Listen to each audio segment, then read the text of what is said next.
Olá, seres! Eu espero que tudo bem com vocês. Quem fala é o Prof. Sost do canal Bem na Bio. Seja bem-vindo, bem-vinda a mais uma aula de Biologia. Eu espero estar contribuindo com o conhecimento para você acertar o maior número de questões no seu vestibular e também no Exame Nacional do Ensino Médio. Se você gostar, deixe o seu like, se inscreva no canal, seu comentário para melhorar a informação que chega até você.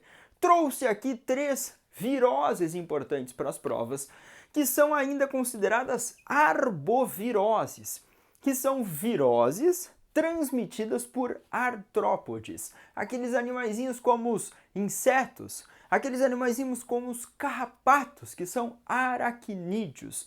Então esses vírus serão transmitidos por artrópodes, e aí nós chamaremos as doenças de arboviroses. Uma virose é uma doença causada por vírus e uma arbovirose é uma doença causada por vírus e transmitida por um artrópode.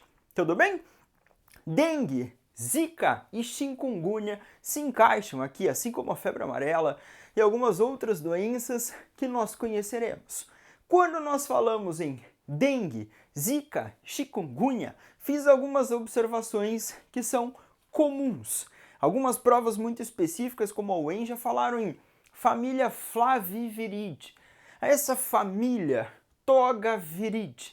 Então existem critérios taxonômicos, critérios principalmente moleculares, para nós classificarmos os vírus dentro de famílias, de gêneros e de espécies diferentes. Existe um Comitê Internacional de Taxonomia Viral e eles expõem lá a classificação desde reino para esses seres vivos ou não vivos chamados de vírus, dependendo da nossa interpretação e do que a prova construir de informações. Temos informações favoráveis a um vírus ser chamado de ser vivo e temos informações favoráveis a ele não ser chamado de ser vivo. Mas não é nosso foco agora, isso será num próximo encontro. O foco é você bater o olhinho e ver que são arboviroses. Dengue e zika são vírus de uma mesma família. Aqui o vírus causador da febre chikungunya, ela é de uma família diferente. O vírus aqui é envelopado. Ele é um vírus de RNA cadeia positiva e isso vale para os 3. Esse vírus envelopado, Sost, igual aquele da Covid, isso, existe um envelope, lipoproteínas, ali, lipídios, proteínas que ele roubou da célula hospedeira. Lá dentro existe o capsídeo proteico e existe o material genético que é o RNA. Cada um desses diferentes vírus aí expressa distintas proteínas na região do capsídeo, também na região do envelope.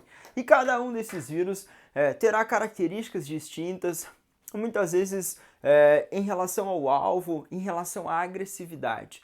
E algumas das características das doenças podem ser comuns em relação a alguns aspectos. Então o objetivo é fazer essa diferenciação, mas pensar em coisas bem gerais, porque as provas geralmente elas não são muito específicas. Eu sempre oriento meus alunos no sentido, ficou descrevendo um monte de sintomas só, eu preciso decorar sintoma, eu preciso decorar fisiopatologia da doença. Eu falo, calma, isso é no próximo nível de ensino, no ensino superior. Aí a gente tem essas informações. Aqui eu vou levar para um ladinho aprofundado em alguns aspectos. Em outros, vamos pensar de uma maneira geral. Se você quiser printar a tela para fazer as suas observações, fique à vontade. Muitas vezes alunos me avisam, Sost, deixa eu printar a tela para daí eu fazer aquelas anotações enquanto você fala. Então fique bem à vontade. Printou? Acredito que sim, acredito que você printou. Quando nós falamos em dengue, vírus envelopado de cadeia RNA como material genético. Cadeia positiva, você lembra da Covid, se você não assistiu a aula anterior, assista lá.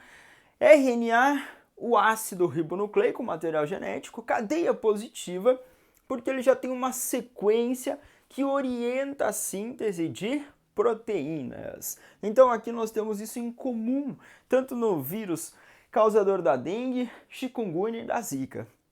No vírus da dengue nós temos aqui um destaquezinho diferente, que nós encontramos 4 sorotipos. Você vai falar, Sochi, o que é o sorotipo? É o tipo do vírus que a gente coleta e faz ele reagir com um antígeno. Então tem um grupo de vírus que causam a dengue que reagem com esse antígeno 1. Então eles são do sorotipo 1. Tem um grupo de vírus que reagem com o sorotipo 2. Então eles reagem com esse anticorpo 2. Eles são do sorotipo 2. Reagem com o anticorpo 3, serão do sorotipo 3. Reagem com o anticorpo 4, serão do sorotipo 4. Reagem com o antígeno 4, serão do sorotipo 4. Me desculpem. Então nós teremos essa relação geral, tá bom? Tá. Soste, e se eu fui acometido por um vírus desse sorotipo 1? Você vai desenvolver essa doença, a dengue, você vai produzir anticorpos e células de memória, geralmente, e você, se for picado por um mosquito, recebeu o vírus, não vai mais desenvolver esse tipo, a doença causada por esse sorotipo. Mas eu peguei o dengue de novo, um sorotipo diferente, do 2, do 3 e do 4.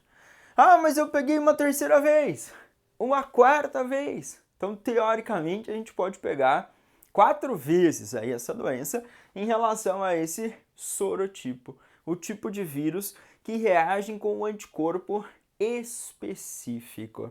Então nós temos isso para o vírus da dengue, ou causador da dengue, o denvírus, e não temos para chikungunya e zika. Nessas aqui, os relatos que temos até hoje é que se você pegou a doença, manifestou, sobreviveu, produziu anticorpos, células de memória e você não desenvolve novamente a doença. Aqui, devido a essa variedade do vírus e desses sorotipos, ou nessa classificação, a gente tem essa relação. Eu coloquei aqui alguns nomezinhos estranhos no asterisco como alvos do vírus. Então, o alvo, monócito, macrófago, células endoteliais. Essas células endoteliais são células daquele revestimento interno dos vasos sanguíneos, chamado de endotélio. As células endoteliais, células do revestimento interno dos vasos sanguíneos, das veias, das artérias. E no capilar, que é o vaso mais fininho, só tem células endoteliais. São células epiteliais pavimentosas, ou seja, achatadas. É um epitélio simples. Tanto é que o vírus pode multiplicar ali, o vírus pode promover a destruição da célula endotelial, pode induzir a apoptose, que é aquela morte celular programada. As células podem se afastar um pouquinho mais, pode promover um aumento da permeabilidade, isso tudo agredir cada vez mais o nosso organismo. Então nós teremos essas preocupações. Aqui no vírus causador da febre chikungunya, aquele que se retorce, é o significado mais ou menos da chikungunya em relação ao idioma dos retratos, dos relatos lá na África, onde tivemos ou temos a sua origem nos anos 50. Zika, na floresta Zika, também região da África, e aí nós teremos a origem ou o nome. Os primeiros relatos de dengue aqui no nosso país, nós temos no final do século XIX, 1800 bolinhas, na cidade de Curitiba. Chikungunya, 2013, 2014, os primeiros relatos, 2014 aqui no nosso país, 2013. Ela já existia em outras regiões do planeta e chega até nós. Zika, um problema muito severo em 2015 no nosso país. A Organização Mundial da Saúde emitiu alertas sobre a doença. Então aqui a gente tem essa preocupação e essas ações temporais. Eu tentei colocar aqui essa primeira que apareceu, se manifestou lá no final do século XIX. Aqui 2013 e 14, aqui 2015 e 2016 nós tivemos aí os principais embates e as principais preocupações. Mas até hoje nós temos probleminhas com essas arboviroses, tá, gente? Aqui, macrófago, fibroblastos, células musculares. Aqui, células dendríticas, são células encontradas ali na nossa pele, são células da epiderme que estão associadas à capacidade de fagocitose, de apresentar antígeno e de defender. Então os vírus se multiplicam nessas células, podem ter acesso ao sistema linfático, à corrente sanguínea e se dispersarem, atingindo diferentes alvos. Você vai falar, sorte, mas eu já vi dengue severa com o comprometimento de órgãos internos como fígado, baço, rins. Eu vou falar sim, a gente pode ter esse comprometimento em estágios da doença. Tanto que eu fiz um destaque principal aqui. É comum ter febre na dengue, 38, 39 graus, chikungunya, 38, 39 graus de febre. Na zika não é comum, pode ou não haver esses casos febris, e às vezes ela é uma febre mais moderada, em menor espaço de tempo também. Então isso, dependendo da região que eu me encontro, tá tendo um surto aí da doença, a equipe de saúde ela vai estar preparada para fazer essa identificação. Também a equipe médica vai colher dados, vai entrevistar esse cidadão, vai analisar os sinais, os sintomas, exames laboratoriais específicos de sangue, anticorpos reagindo para identificar a presença dos vírus, e eu coloquei aqui RT-PCR, RT-PCR, RT-PCR. Assistiu a aula de Covid? RT é transcriptase reversa. E PCR é a técnica de amplificar. Então, esses vírus são de RNA, usa a enzima transcriptase reversa para produzir um DNA e amplifica, faz cópias, cópias, cópias para fazer os estudos específicos, e aí sim eu vou conseguir rastrear e identificar esse tipo de vírus específico, tá? Posso ter manchas avermelhadas na pele aqui, posso ter manchas avermelhadas aqui e aqui. E aqui é comum, além dessas manchas avermelhadas, elas vêm acometidas ou acompanhadas de coceira. Tanto é que em 2015, quando nós temos aqueles relatos no Nordeste do país de mamães que começaram a ter probleminhas em relação à gestação, e elas relatavam que alguns dias antes elas tinham manchas avermelhadas, coceira na pele, e as equipes de saúde começaram a ficar em alerta. E depois tudo isso foi sendo coletado e foi feita aquela associação entre a presença do Zika vírus e a síndrome congênita que levava à microcefalia nos bebês. Um desenvolvimento anormal do cérebro, um desenvolvimento anormal do crânio, e isso comprometeu muito esses indivíduos. Então a gente teve esses relatos iniciais dos sinais ou sintomas de mancha, de coceira, irritação, e depois as equipes médicas foram fazendo essa associação com as mamães que gestaram os bebês com microcefalia. Então o nosso país ficou muito marcado por um grande problema nos anos de 2015 para o Zika vírus. Alvo aqui do vírus, aqui células progenitoras neuronais. Preocupação no primeiro trimestre de gestação, em que o vírus consegue acometer essas células que vão se diferenciar para formar neurônios, para crescer, depois se desenvolver e normalmente formar o sistema nervoso. Mas o vírus tem uma certa capacidade de entrar, parasitar e afetar essa diferenciação celular. Então isso foi reconhecido somente depois, com vários testes laboratoriais, em células neuronais, em camundongos, em ratos. Nós conseguimos coletar dados e ter esse entendimento mais amplo. Então, alvo aqui essas células progenitoras neuronais que iam se diferenciar para formar neurônios e isso tudo foi comprometendo o desenvolvimento do cérebro dos portadores do vírus Zika.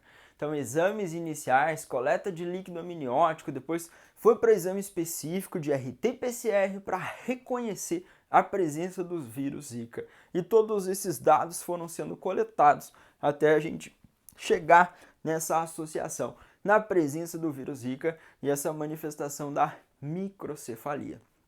Aqui, o caso mais específico e grave, aquela famosa que antigamente era chamada de dengue hemorrágica. Depois de 2014 veio uma nova classificação de dengue lá em A, B, C, que seria a não hemorrágica, que antigamente era clássica, e depois o tipo D, que é a dengue hemorrágica. Mas isso não tem a ver também com os sorotipos. Você vai falar, Sócio, tem uma agressividade maior em relação ao sorotipo 1, 2, 3 e 4? Não existe essa relação também ainda, tá? Mas os diferentes tipos, eles podem avançar para uma situação grave, principalmente quando indivíduos foram acometidos por um tipo desses sorotipos. Eu fui picado pelo mosquito, recebi o vírus, desenvolvi o sorotipo 1, sobrevivi, curei, tô tranquilão. Mas depois, o mosquitinho picou, transmitiu o sorotipo 2. E aí eu desenvolvi uma dengue grave. Eu posso ter uma síndrome, um conjunto de sinais associados à produção de anticorpos e muitas citocinas inflamatórias e resposta imune intensa. E isso tudo promover vários efeitos que caracterizam essa dengue grave. Então vai ter também uma escala de sinais que a equipe médica vai avaliar para dar esse diagnóstico, tá bom? Mas essas células endoteliais são muito afetadas nessa condição da dengue grave. Os vasos sanguíneos ficam mais permeáveis, eles ficam mais susceptíveis a lesões, a formação de trombos ou coágulos, e isso tudo gera uma condição grave na dengue. Infelizmente, ela pode matar. Então nós temos, comparando as três, casos maiores de letalidade aqui na dengue, quando comparado com chikungunya e Zika vírus. Casos graves da Zika zoster. Muitos pacientes relataram dores nas articulações, nos músculos, persistente ou por um longo período de tempo. E na condição do Zika vírus, infelizmente, microcefalia ou essa transmissão vírus mãe-feto, uma transmissão congênita, tá? Alguns autores também afirmam que na chikungunya pode ocorrer essa passagem, alguns vão discutir isso. Na dengue, falam que não existe essa transmissão, mas se a mamãe for portadora de dengue e estiver grávida, ela pode ter comprometimento, isso pode levar a um aborto do feto. Então, essas condições elas são variáveis também e os cientistas vão coletando dados. O foco é aqui, nessa transmissão do Zika, tá? Em relação mãe-feto e esse comprometimento e a preocupação no desenvolvimento do sistema nervoso dos bebezinhos, tá, gente? Então, muito cuidadinho. Quando nós falamos nas três, eu associei aqui somente a dengue com a participação de uma vacina, como um método de profilaxia. Temos uma vacina desenvolvida pela Sanofi e o Instituto Pasteur. Essa vacina não pegou muito bem, pois ela é indicada principalmente para os indivíduos que já tiveram um tipo de dengue, mesmo que assintomático, mas tiveram um resultado positivo para um dos sorotipos. E aí, se ele toma a vacina, ele reduz consideravelmente a chance de desenvolver essa dengue grave. Agora, e se eu não tive dengue zoster? Saíram vários estudos que não seria indicado, não seria assim a melhor eficácia para quem nunca teve, pois quando ele toma a vacina e depois ele é acometido pelo vírus da dengue sem antes ter tido dengue, ele pode desenvolver um quadro mais grave. Então isso abalou um pouquinho a eficácia em relação à distribuição em maior escala. infelizmente no Brasil, entre 1 e 2 milhões de casos de dengue por ano. Então, uma vacina com uma certa forma de conter seria muito importante. Mas por causa dessas condições, a vacina acabou não sendo distribuída e nem está num calendário de vacinação do governo federal, tá? Mas existem outras vacinas em desenvolvimento, já passaram a fase 3, já estão em análise pela Anvisa, que tem que não tem esse imbróglio, esse probleminha de o cidadão ter tido um tipo ou um sorotipo para ir a tomar a vacina e ser eficiente contra os outros sorotipos, tá? Mas existem clínicas particulares que vão fazer essa entrevista com o cidadão e podem oferecer essa vacina para utilização, tá bom? E o grande foco, para a gente encerrar as 3, Aedes aegypti, o odioso do Egito. Se eu traduzir mais ou menos esse nome científico, a origem do mosquito, Egito, África, depois navios, tráfico de pessoas, o momento histórico triste nosso de escravidão, e aí junto os mosquitos foram distribuídos. E aí nós tivemos alguns probleminhas históricos. Quando nós pensamos na Aedes aegypti, lá naquelas campanhas, 1910, erradicar a febre amarela, nos anos 50 o mosquito foi exterminado, erradicado do país. Ficamos ali uns poucos tempos, nos anos 50, sem o mosquito.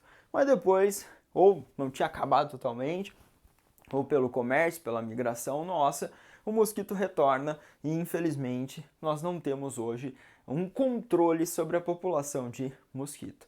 Aedes aegypti, bem adaptado às condições urbanas. Tem um parente dele, o Aedes albopictus, que curte mais um ambiente rural, um clima mais tranquilinho, mais florestal. E eles também estão associados, essas duas espécies do gênero Aedes, estão associados à transmissão dessas 3 doenças e também da febre amarela. Lá na febre amarela tem outros, a versão silvestre, mosquito do gênero Haemogogus, na versão silvestre, e Aedes aegypti na versão urbana. Mas aí a gente vai pensar em outro momento em febre amarela. Aqui eu quero detalhes do mosquito para provas. O mosquito é um inseto holometábulo. Então, se ele é um inseto, ele tem cabeça, tórax, abdômen, 6 pernas, ele tem 2 antenas, características anatômicas e morfológicas que você manja. E ele é holometábulo, significa que ele tem metamorfose total ou completa. Ele vai passar por estágio de ovo, o ovo vai dar origem a uma larvinha, da larvinha a formação de pupas no interior do casulo, e aí eclode um adulto. Esse processo todo vai durar de 7 a 10 dias, dependendo das condições ambientais. Geralmente, se tem temperaturas mais elevadas, isso acelera o desenvolvimento. 10, 7, 7. Se eu tenho temperaturas menores, uns 10 dias, então por isso essa oscilação. O ovo é botado pela fêmea na região próxima à água, na margem, não diretamente no ambiente aquoso, mas fica ali na margenzinha. Quando bater uma aguinha, vai umidificar aquele ambiente, depois 7, 10 dias, eclodem as larvas, puf! Larva e pupa se desenvolvem nesse ambiente aquático. E aí eclode um adulto lá no interior do casulo após essa pupa.